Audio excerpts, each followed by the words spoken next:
So you're playing hockey later today, aren't you, I Dave? am. Dylan's got a game at 5:30, and then I'm playing right after him. Yeah, at 6:45. Yes, sir. Nice. Mm-hmm. What's your chances today? Big. Well, we lost last week. We're 4-1. Feel good going into this game. I think we're going to be all back on cylinders. We got some D coming back, so press the D, and we see what we come up with the Renegades tonight at 6:45. Are you gonna Are you gonna press the D today? Well, we're going to press the D. Last week we didn't do that. We let their defensemen. We gave them too much room. They took advantage of that, and that's not going to happen this week. You can't let yourself get taken advantage of, man.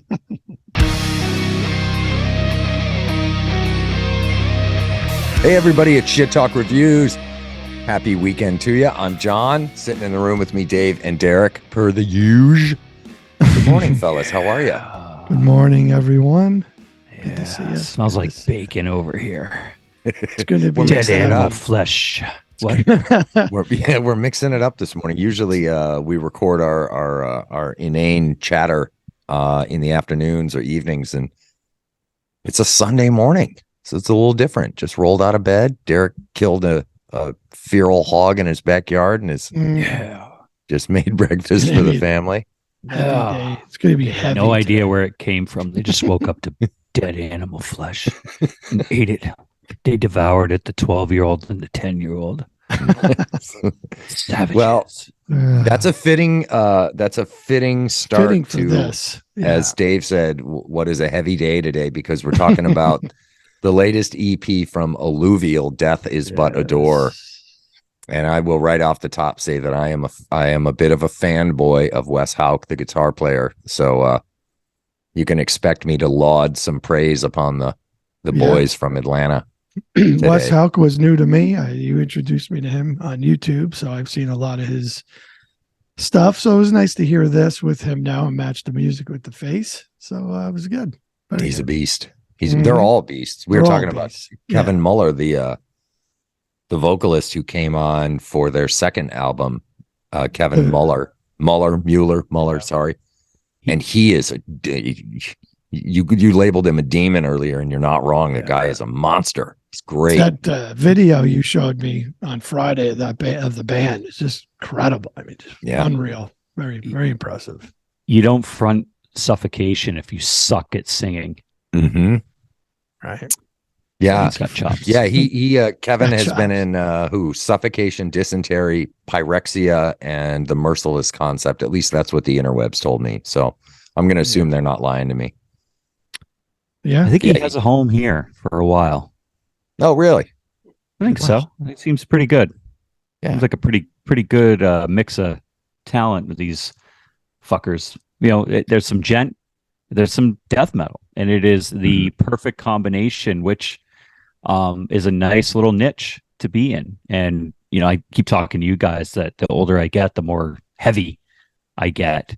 And this scratched an itch. It tickled the right nether regions. It was just a lovely EP. And I agree with you. It should be longer. Yeah. John. Sorry. Yes, David. May I just go back for a second real quick before you go? I just wanted to say, I went back to the first one, 17, the deep longing for the annihilation. Can't even pronounce it. Use your words, Dave. But my God, and I mentioned it to you Friday. I was hooked on it. It's basically an entire instrumental album from these guys, but it is an amazing piece of work. And my standout was As the Crow Flies on that album. But I just wanted to make mention on that, didn't want to lose sight of it, that you need to go back and listen to this and the one from 2021, because it is I mean, the instrumental shit is unreal. Yeah. Deep Longing for Annihilation is a great record. And it really showcases what Wes is all about. Sarcoma, their second album when Kevin came on, is another just powerhouse record. Right. And I love the instrumental stuff too. Having never really been a huge vocal or lyric centric listener, I loved Deep Longing because I got to hear everything that I like without any layers on top of it. But as so soon as different Sarcoma, too. The first one is so different than the last two. It's like completely off the rails different, but so good. but yeah, not even being a lyric centric guy, when Sarcoma came out and you got to hear Wes's great music paired with a crushing vocalist, man, it just as you said, Derek, it scratched all the itches, man. Yeah. And the other guys in the band, Kevin Muller on vocals, Tim Walker on bass, Zach Dean on drums, and of course, the amazing Wes Hauck on guitar. Yeah. If I had to guess, I don't know this for sure, but if I had to guess, I would say that Wes is the primary songwriter, crafts, bass line parts or bass parts for the other instruments, and then they add their flavor to them. And all his stuff is so good. Phenomenal. And he is a great player, and he isn't just a furious metal guitar player, which of course he is, but the guy can pull out jazz licks and all kinds of stuff. So his songwriting is, to me, for my money, is really well balanced. Yeah, I would agree, John. Yeah. What struck me as interesting about this record was it feels like it's every song is an instrumental first, and then over that is the lyrics are put in and the singing. And Fog Belt to me is a perfect song for like the Texas Chainsaw Massacre. You could remove the vocals on that, use that in a horror movie, and people will be uncomfortable in the theater with the music alone on top of the visuals. And that, and that was, for me, it was kind of a breath of fresh air, because you'll see bands that will do instrumentals and it can't have, any vocals over it. And it every song in this works perfectly, but could be used in some kind of visual narration.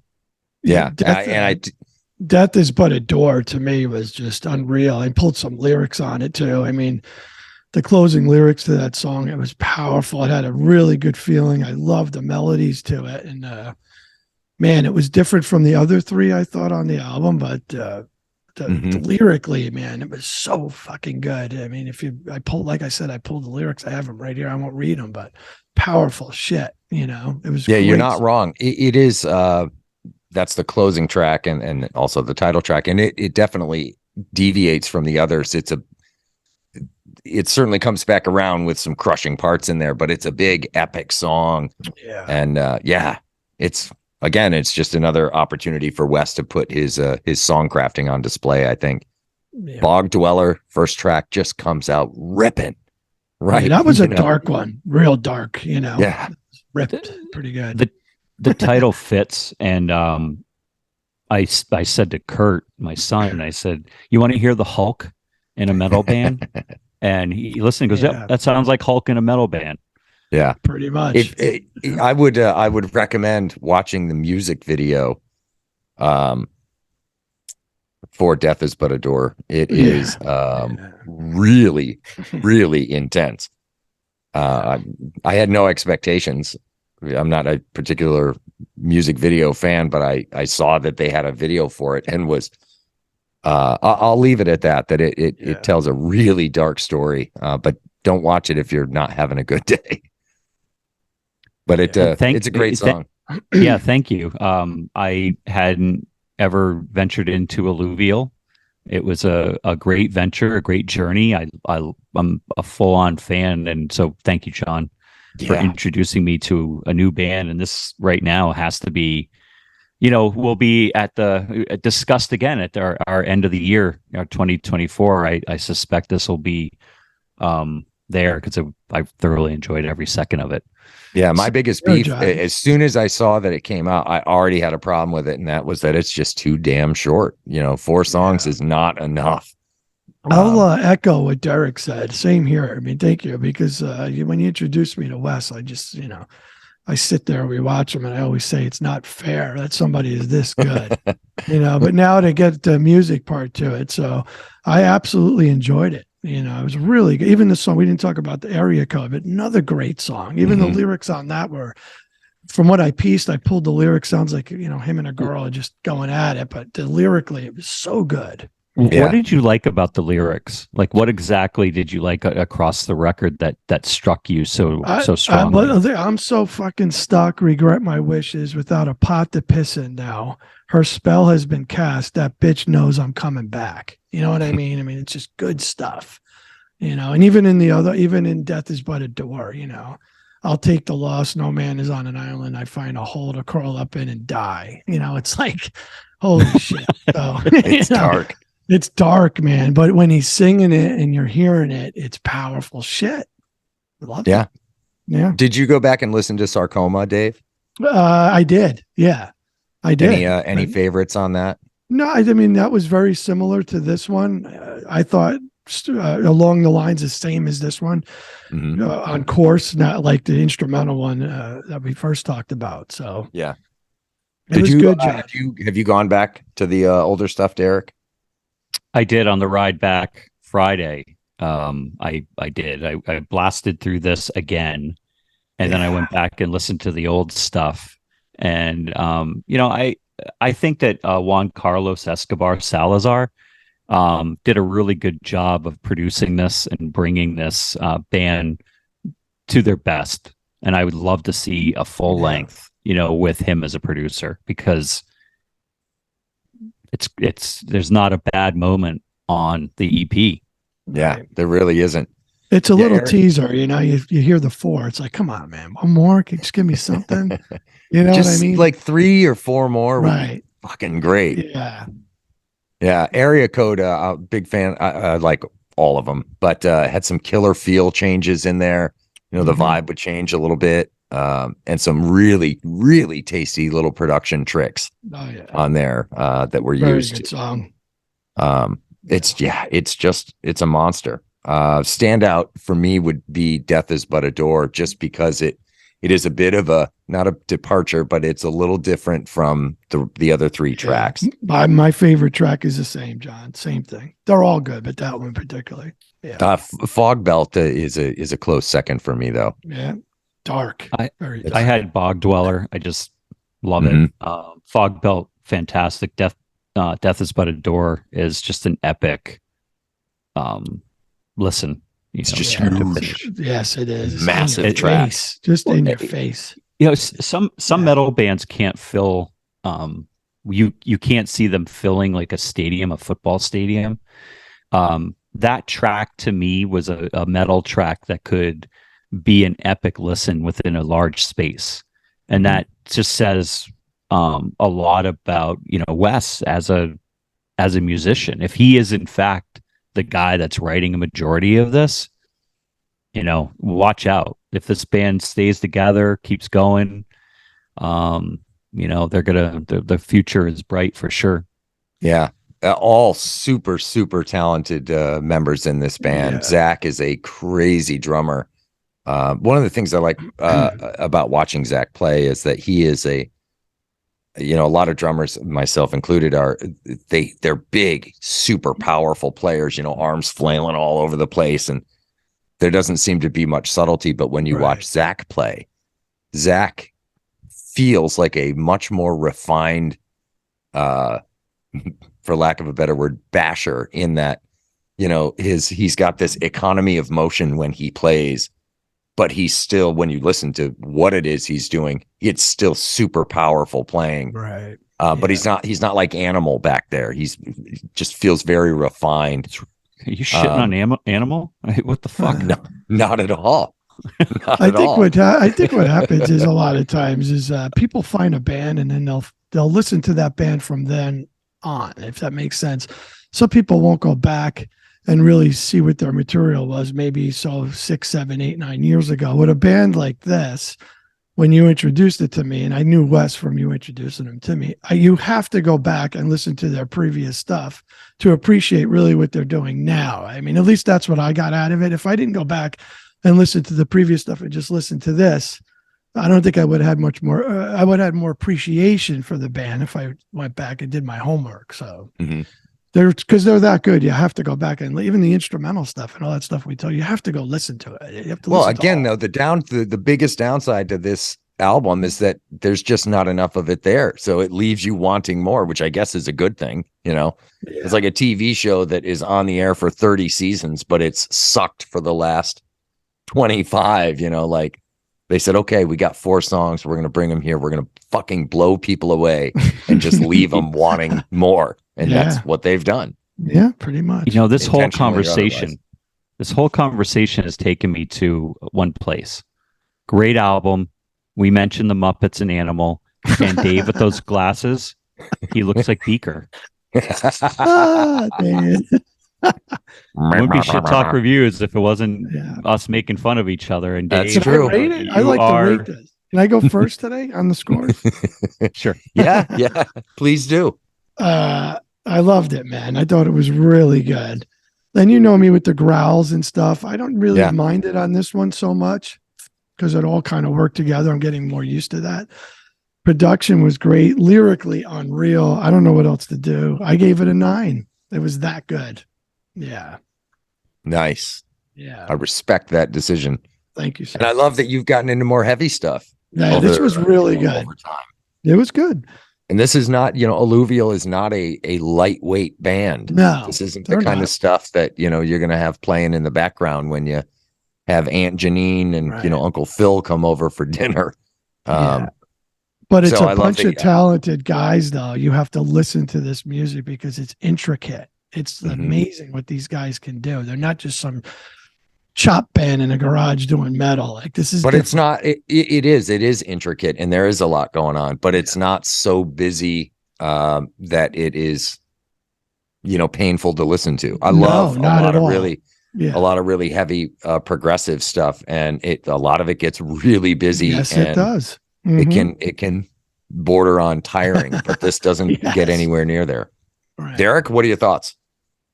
I love the collision of gent and death metal.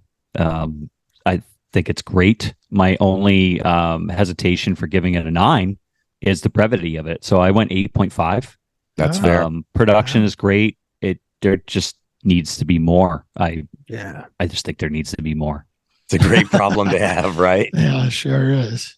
Yeah. I vacillated between an 8.75 and a 9. I think if I actually, doing the math, my score came out at 8.916 repeating. So, I'm giving it a 9 because I'm a fanboy, and Wes is he's a beast, such a talented player. A beast. He is so smooth and so fluid, and he is a joy to watch play. It's not fair. I say it all the time in John's office when I'm watching one of his videos. I said, it's just not fair. Yeah, he's too good. He's too good. He's too good. There's a couple of guys, sorry, Derek. There's a couple of guitar players that I have followed pretty closely over the last few years. And Misha Mansour and Mark Holcomb from Periphery, Jake Bowen for that matter, too. Tosin Abasi from Animals as Leaders, Aaron Marshall from Intervals. And Wes gets added to that list as one of these guys who can he makes it look effortless. And that's not to say that he hasn't worked his ass off to get to where he is as a player. But my God, just to watch him play hair stands up, and, it's a joy to watch this guy do what he does. It's like, it's always cool to watch a master at their craft. And Wes is, he's got to be right up there. Right now, you can go see the master at his craft on the road with Veil of Maya. They just ended a run with Tesseract late last year. What's interesting is it looks like there might be the opening band. So if you go to the Veil of Maya tour, get there early. Angel Maker, Left to Supper, Until Wake, Reflections, and Alluvial it looks like is the opening slot. So talk about getting beheaded. What a lineup too! Start the show. Nice lineup of bands. Right it's also great to be talked over when I'm talking about beheadings. It's great. I'm sorry. Proceed. No, I'm done. Yeah, they were a supporting act on the Tesseract tour, as you said, and regrettably, I wasn't able to make that show. But they may be a supporting act now, but not for long.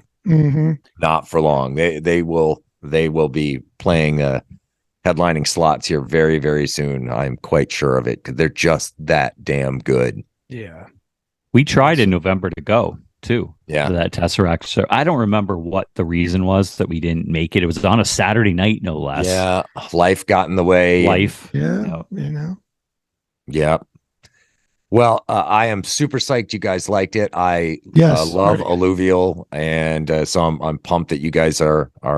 It's up there. In the plus column for you guys. Oh yeah, for sure. So Derek's who's next? What do we Derek got? is on deck. Yeah, I'm pretty excited about this. Lord Dying, the Clandestine Transcendence. Wow. And there is a lot to hear here. A lot to hear. You played one of their tracks. We did the other day in the office, did we not? We did. Yeah. It's good. You might want to text me that name. You lost me at like as soon as you said it.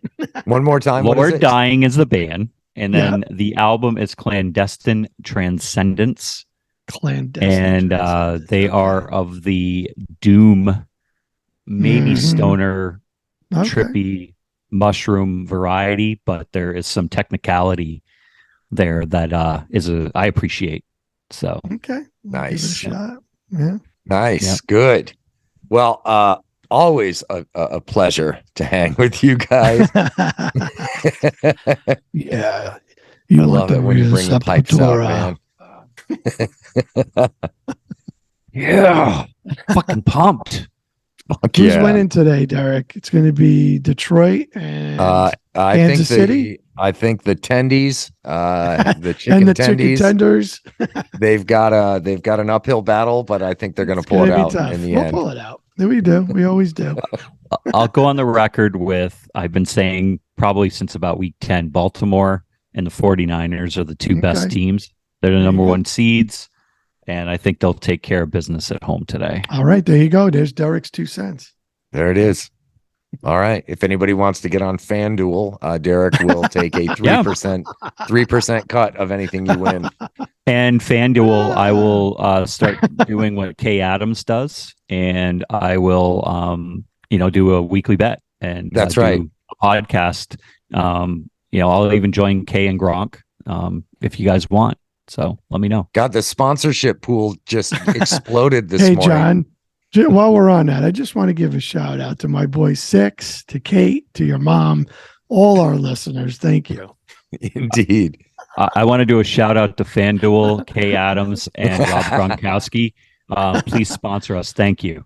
Yes, and I'll get on the train too. I'm still waiting to hear back from Country Time. This is it's just getting to a point of being painful. I feel like it's intentional now. It's a process. Do you get the sense he takes the Country Time powder and just blathers his body with it and then works out or plays guitar really fast and then sweats Country Time?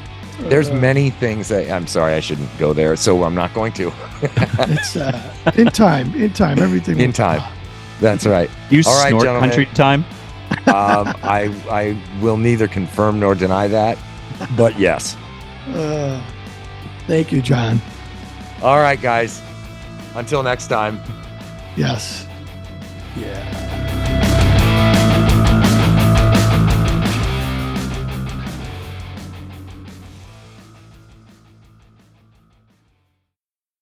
Dude. Hey, guys, excuse me 1 second. I hate to be rude. Lovey. We're done. We're wrapping up. So can you start wrapping this up for me? Can you start breaking everything down?